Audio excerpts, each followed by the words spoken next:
Hello and welcome to day 20 of the Not Alone Today Chronological Bible Reading Plan by Joseph and Anu. Today we're reading Exodus chapter 11 from chapter 11 to 12, but we're stopping at verse 36 and we're still using the contemporary English version. Exodus 11. The Lord said to Moses, I am going to punish the king of Egypt and his people one more time. Then the king will gladly let you leave his land. In fact, he will even chase you out. Now go and tell my people to ask their Egyptian neighbors for gold and silver jewelry. So the Lord made the Egyptians greatly respect the Israelites, and everyone, including the king's officials, considered Moses an important leader. Moses went to the king and said, I have come to let you know what the Lord is going to do. About midnight he will go through the land of Egypt, and wherever he goes, the firstborn son in every family will die. Your own son will die, and so will the son of the lowest slave woman. Even the firstborn males of your cattle will die. Everywhere in Egypt there will be loud crying. Nothing like this has ever happened before or will ever happen again. But there won't be any need for the Israelites to cry. Things will be so quiet that not even a dog will be heard barking. Then you, Egyptians, will know that the Lord is good to the Israelites, even while he punishes you. Your leaders will come and bow down, begging me to take my people and leave your country. Then we will leave. Moses was very angry. He turned and left the king. What the Lord had earlier said to Moses came true. He had said, the king of Egypt won't listen. Then I will perform even more miracles. So the king of Egypt saw Moses and Aaron work miracles, but the Lord made him stubbornly refuse to let the Israelites leave his country. Chapter 12. Some time later, the Lord said to Moses and Aaron, this month is to be the first month of the year for you. Tell the people of Israel that on the 10th day of this month, the head of each family must choose a lamb or a young goat for his family to eat. If any family is too small to eat the whole animal, they must share it with their next door neighbors. Choose either a sheep or a goat, but it must be a 1-year-old male that has nothing wrong with it, and it must be large enough for everyone to have some of the meat. Each family must take care of its animal until the evening of the 14th day of the month, when the animals are to be killed. Some of the blood must be put on 2 doorposts and above the door of each house where the animals are to be eaten. That night, the animals are to be roasted and eaten, together with bitter herbs and thin bread made without yeast. Don't eat the meat raw or boiled. The entire animal, including its head, legs, and insides, must be roasted. Eat what you want that night, and the next morning burn whatever is left. When you eat the meal, be dressed and ready to travel. Have your sandals on, carry your walking stick in your hand, and eat quickly. This is the Passover festival in honor of me, your Lord. That same night, I will pass through Egypt and kill the firstborn son in every family, and the firstborn male of all animals. I am the Lord, and I will punish the gods of Egypt. The blood on the houses will show me where you live, and when I see the blood, I will pass over you. Then you won't be bothered by the terrible disasters I will bring on Egypt. Remember this day and celebrate it each year as a festival in my honor. For 7 days, you must eat bread made without yeast. And on the first of these 7 days, you must remove all yeast from your homes. If you eat anything made with yeast during this festival, you will no longer be part of Israel. Meet together for worship on the 1st and 7th days of the festival. The only work you are allowed to do on either of these 2 days is that of preparing the bread.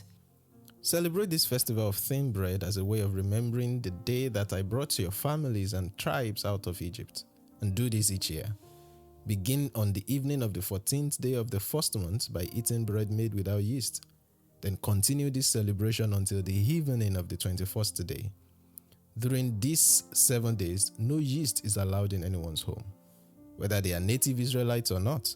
If you are caught eating anything made with yeast, you will no longer be part of Israel. Stay away from yeast no matter where you live. No one is allowed to eat anything made with yeast. Moses called the leaders of Israel together and said, "Each family is to pick out a sheep and kill it for Passover. Make a brush from a few small branches of a hyssop plant and dip the brush in the bowl that has the blood of the animal in it. Then brush some of the blood above the door and on the post at each side of the door of your house. After this, everyone is to stay inside until morning." During that night, the Lord will go through the country of Egypt and kill the firstborn son in every Egyptian family. He will see where you have put the blood, and he will not come into your house. His angel that brings death will pass over and not kill your firstborn sons. After you have entered the country promised to you by the Lord, you and your children must continue to celebrate Passover each year. Your children will ask you, "Why are we celebrating?" And you will answer, "The Passover animal is killed to honor the Lord. We do these things because on that night long ago, the Lord passed over the homes of our people in Egypt. He killed the firstborn sons of the Egyptians, but he spared our children from death." After Moses finished speaking, the people of Israel knelt down and worshipped the Lord. Then they left and did what Moses and Aaron had told them to do. At midnight, the Lord killed the firstborn sons of every Egyptian family, from the son of the king to the son of every prisoner in jail. He also killed the firstborn male of every animal that belonged to the Egyptians. That night, the king, his officials, and everyone else in Egypt got up and started crying bitterly. In every Egyptian home, someone was dead. During the night, the king sent for Moses and Aaron and told them, "Get your people out of my country and leave us alone. Go and worship the Lord as you have asked. Take your sheep, goats, and cattle and get out. But ask your God to be kind to me." The Egyptians did everything they could to get the Israelites to leave their country as quickly as possible. They said, "Please hurry and leave. If you don't, we will all be dead." So the Israelites quickly made some bread dough and put it in pans.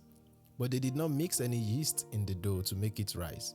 They wrapped cloth around the pans and carried them on their shoulders. The Israelites had already done what Moses had told them. They had gone to their Egyptian neighbors and asked for gold and silver and for clothes. The Lord made the Egyptians friendly towards the people of Israel, and he gave them whatever they asked for. In this way, they carried away the wealth of the Egyptians when they left Egypt. This is the word of the Lord. Thanks be to God. It's a sobering read. It is a sobering read indeed. It's exciting and also sobering. Yeah.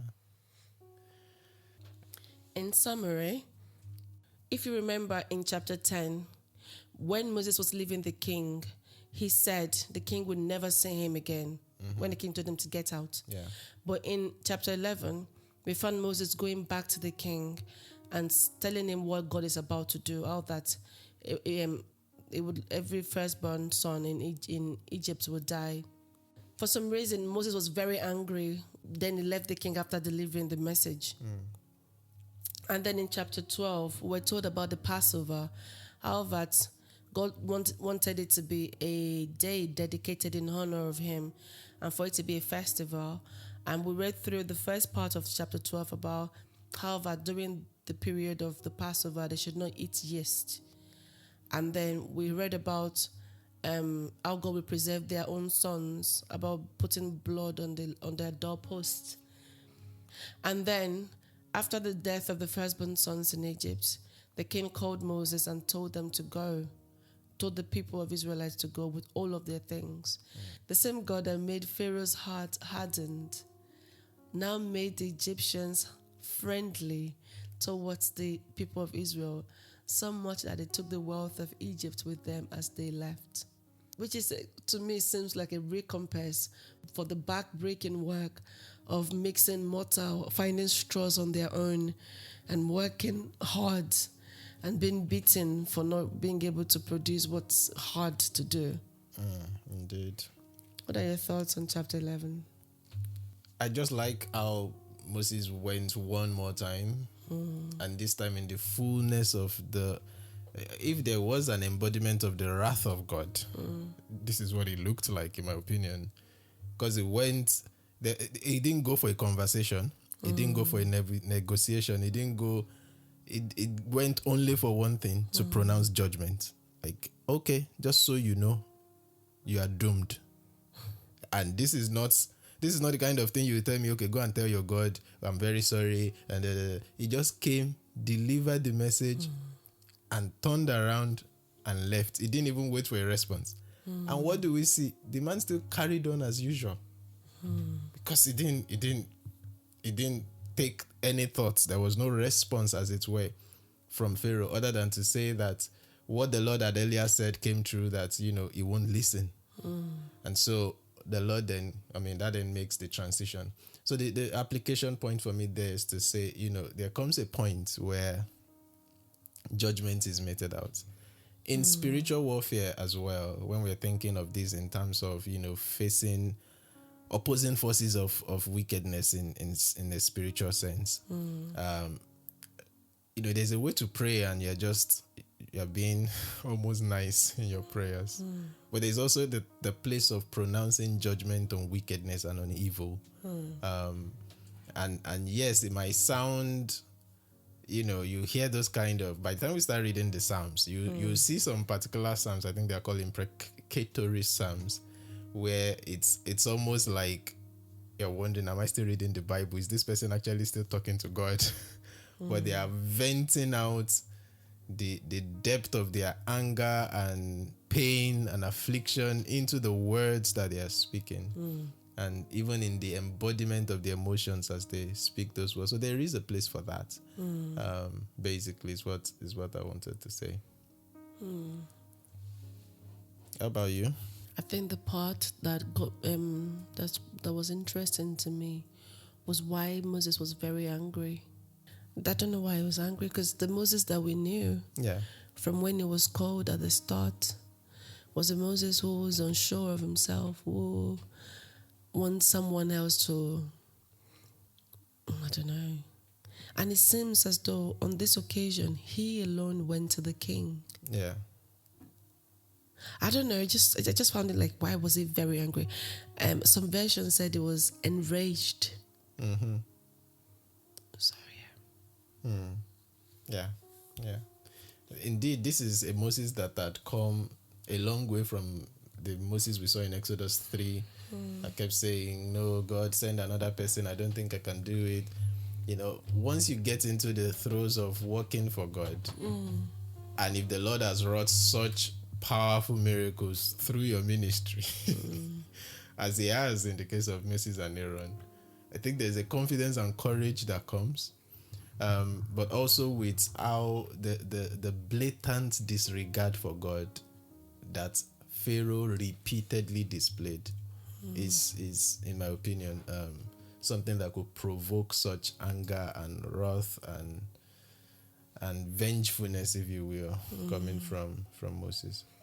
Because why it struck me as interesting was, after each plague, then Pharaoh would relent, and then Moses would pray to God. There was no emotion. Nowhere did we see Moses retorting. The only point that I read, I'm paraphrasing, was when he told the king, are you sure you would not change your mind again? But this one is giving the message to the king. And then he was very angry and turned and left the king. And I think that might also give us a glimpse into another part of Moses' temperament and character, because it's a similar spark of anger that would also make him not carry out the fullness of God's instruction to the letter at the time when he was told to speak to the rock and he struck it twice. And it wasn't just a matter of going and striking a rock. He spoke back to the people. You want us to bring water out of this rock for you? Okay, bah. At least that's how it played out in my mind. and he struck it twice in anger. And the Lord said, you did not have regard for me. And so, again, it could just be a glimpse into things to come in that sense. So, chapter 12, what stood out to you? Yeah, just seeing the first record of God instituting two festivals for them, the festival of the Passover as well as the festival of the unleavened bread. And we're going to begin to see how these festivals, there will eventually be 7 of them, but they all it's telling the story of the nation of Israel, and they all link one to the other. So it's telling them, you begin the festival of the Passover on the 14th day of the month of this particular chosen month, the first month. Now God has reset their calendar, if you will, and it's the first month of the year for them. But then he also says that they will get the lamb they want to use from the 10th day, but they won't kill it until the 14th day. So there is 4 days of just examining the lamb and considering it. And theologians have made, or Bible scholars have made, a parallel connection between that and Jesus having to go into Jerusalem on a Sunday, the Palm Sunday, as we call it, the triumphant entry. But it wasn't going to be killed until Friday, or some people would say on Thursday evening, depending on how you interpret the chronology of the Passion Week. So kind of like Jesus also fitting the description of a Passover lamb that is inspected for 4 days, because for 4 days he kept having conversations and things within Jerusalem before he himself would then have the Passover lamb, which he calls the final Passover. So before he participates of the Passover, he has actually the fulfillment of the Passover also kind of entered into the midst of the people that will crucify him 4 days before he would eat the Passover lamb and a Passover dinner for the final time, instituting a new kind of Passover, which involves all of us, whether we are Jews or not. And then, of course, he will go on to die the next day as the Lamb of God who takes away the sin of the world. So, yeah, I like the repeated emphasis on no yeast, no yeast, no yeast on the... Like when we were reading it, I was like, the message is unmistakable. So immediately after the Passover, it connects straight away with the festival of the unleavened bread, because then it begins a 7-day period of them not eating yeast, beginning with that Passover on the 14th day of the month, and that will carry on to the 21st day of the month of having the Feast of Unleavened Bread. So yeah, we see the first 2 feasts there. Good. And that kind of ties to the question that I wanted to ask, like, do we have to do the Passover? Because God keeps saying, remember. Yeah. Throughout, so...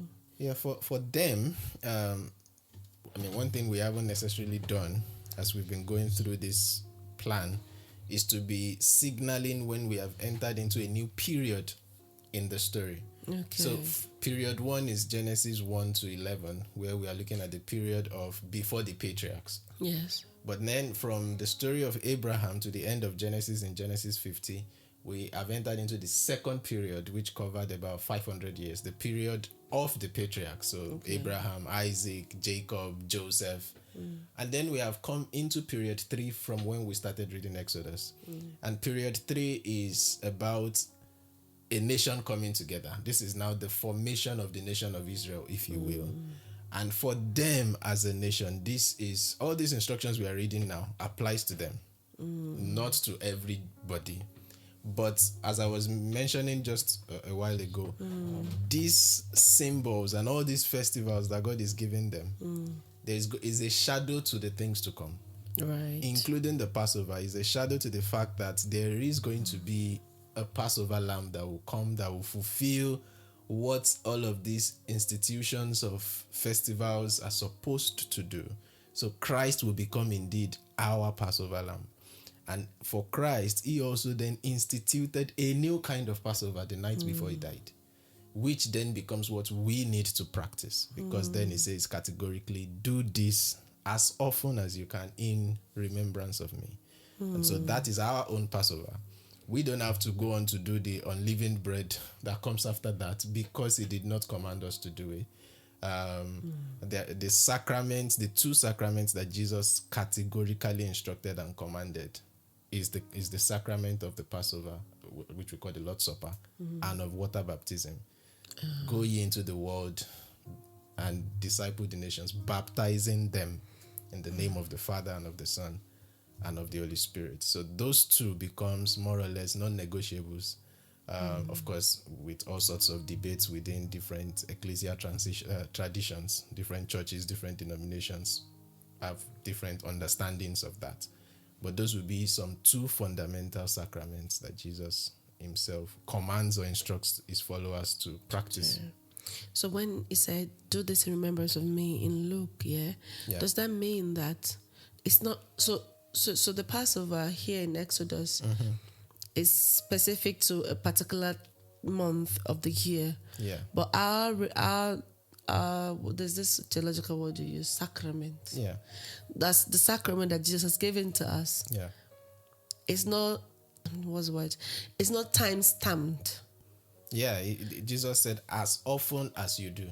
As often as you do. He said, do this as often as you do in remembrance of me. So it's something that should be done as often as we can indeed. In fact, in some traditions, that will be every time they gather to worship, they break the bread. Because in the early church, that's part of what we see them doing. And they continued steadfastly in the apostles' doctrine and in the breaking of bread.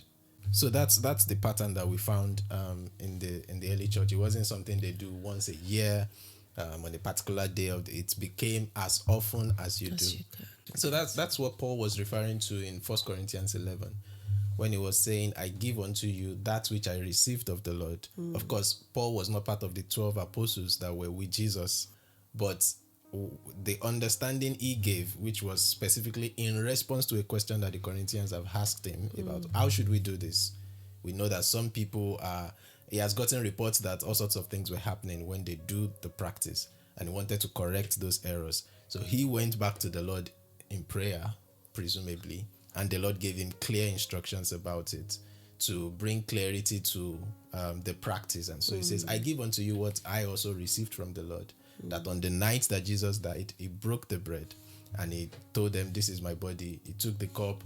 He said, this is my blood. Do this as often as you do in remembrance of me. I think what stood out to me most in chapter 12 was in verse 20, from verse 21, how that until the Israelites obeyed God, did exactly as told, but until this time they were not participating, so to say, in everything that was happening. There was, I believe, you might correct me, I believe they were just more like spectators, like, God did this, so he did a hailstorm, and the gnats and the flies, they can hear hearing the stories. But once they were told exactly what to do, to eat quickly, get dressed as though they were traveling, they obeyed. Yeah. Because it's also unmistakable the stern warning that has been given to say, if you do not carry out these instructions to the letter, you are not one of us. You are not part of the Israelites. So yeah, it's interesting.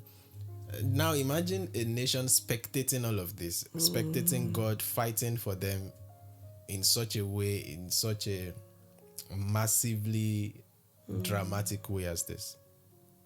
And yet, as we're going to see when we begin to turn the page and go further, we'll see how they respond to this same God that has treated them so mercifully, fought for them so violently, you could even say, in ensuring that, this new nation that is forming becomes his people. He is their God. They are his people. He has even said to Pharaoh at some point, Israel is my firstborn son. Like, this is my son. This nation is mine. And I want to stand for them and fight for them. And they can see all of that. They see all these bad things happening, but Goshen remains ever so calm, ever so flourishing, ever so peaceful. There's darkness everywhere. There's light in Goshen. There is all these plagues everywhere. There's security in Goshen. And for such a nation to still, again, find it difficult to consistently believe in such a God, in this God that's, defended them is almost unbelievable. But then That's us. Exactly what I was going to say. Like, that's pretty it much is us. very believable because we live in it right now in our doubts, and it gives instructions, and we think, nah, can't be right. I'll use my logic instead. But when earlier we said it's a sobering read, Yeah. it isn't. Because when you said, Albert, a whole nation in Goshen was watching this victory, this fight for their battle. Yeah. So that means for each plague, there will be this joyous celebration in their hand, like, yes, it did it. But then, because my sobering thing, it was on the Egyptian. Yeah, I know. It was the king who was stubborn. It was the king who meted out the instructions to punish the Israelites. Yeah. But then we don't know if the people were complicit in their suffering as well. So the soberingness, so to say, is from their end.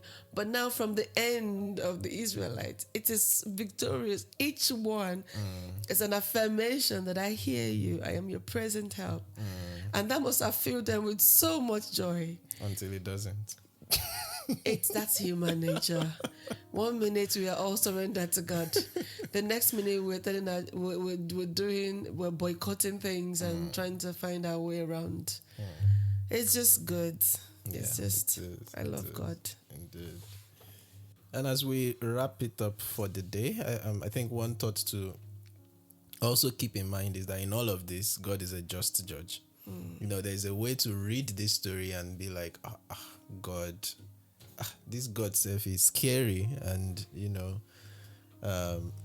I remember giving an assignment when I was a Bible study secretary in the fellowship I was part of in my undergraduate days. The assignment was like, okay, the God of the Old Testament is a wicked God. Discuss.